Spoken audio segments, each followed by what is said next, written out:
they held him at the door. It had become routine by now, almost mundane, but for Yalek, the alien at his side, it was anything but. The pair stood under the glowing neon canopy of the Vegas Spire Casino, its entrance guarded by two towering beetle-like Tarkarans. They didn't even look up when they refused the human entry. "Sorry, species restrictions. Humans aren't allowed," one of the guards droned, antennae twitching.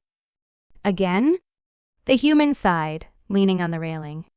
His name was Lieutenant Carter, an officer on leave from the starbound Accords exploration fleet. "Well, I guess I shouldn't be surprised." Yalek tilted his head, his crest fluttering in confusion. "I don't understand. Why bar you? Your credits are good, and it's not as though you've done anything wrong." Carter chuckled. "That's because you don't know the history, Yalek." He nodded toward a nearby bench. "Say, moan. I'll tell you the story. It's a good one." Once seated, Carter leaned back, looking up at the stars shimmering beyond the casino dome.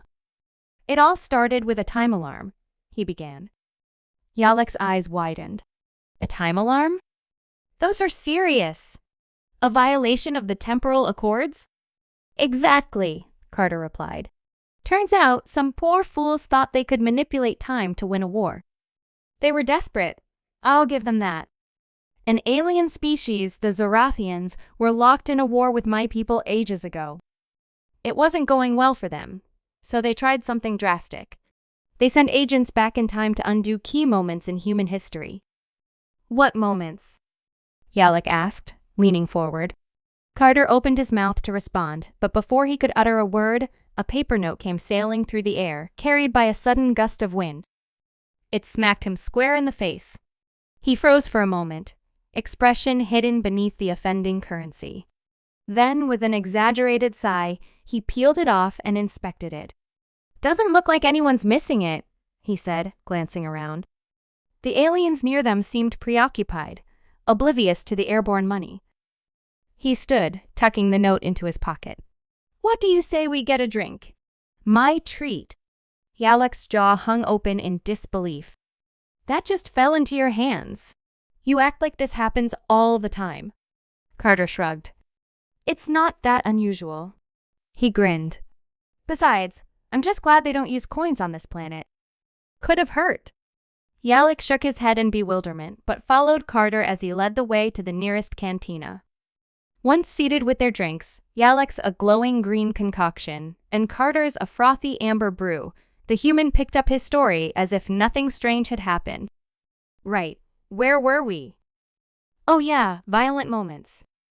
"So, the Zorathians, in their infinite wisdom," Carter said, his tone darkening, "they picked pivotal battles. Wars that shaped the course of our civilization." Carter took a sip of his drink, letting Yalek's bewilderment linger. Then he leaned back, settling into the next part of the tale. The Zorathians didn't just pick those moments randomly, you know? They had this prophecy, or maybe just some fancy mathematical predictions claiming humanity would one day destroy their empire. Naturally, they didn't like the sound of that. So, their bright idea? Mess with time. Prevent us passing the Great Filter. Wipe us out before we could become a threat. Yalek tilted his head. Seems drastic. Sure does. But here's the kicker: time doesn't like being messed with. Every agent they sent back landed in some violent turning point in history. And because of how they operated, arrogant, unprepared, they kept winding up on the losing side. Every single time. Then came the foreordained day.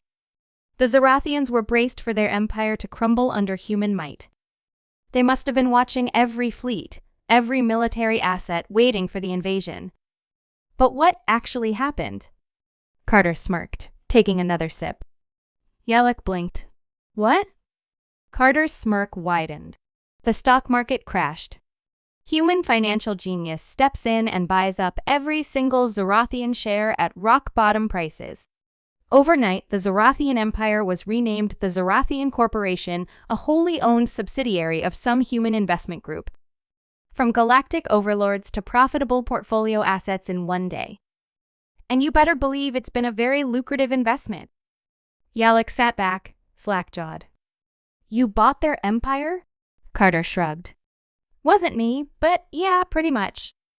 The Zarathians were so busy worrying about war they never saw it coming. Now they're stuck selling luxury goods and entertainment subscriptions to half the galaxy. Their prophecy came true, just not in the way they expected. Carter dropped his empty cup in the recycling bin and stood up, continuing, but what actually mattered is what happened back in time. They made themselves look like members of the losing side. He shook his head. You can imagine how that went. Yalek's crest flattened in understanding. They were mistaken for enemies. Every single time, Carter said, voice grim. One of them was thrown into the middle of our first global war, wearing the wrong uniform. Another found themselves in a revolution and got mistaken for an assassin. The Zarathians kept trying, and the universe just kept spitting them out at the worst possible times. And humans? Well, we don't take kindly to outsiders meddling in our wars. Yalek shuddered.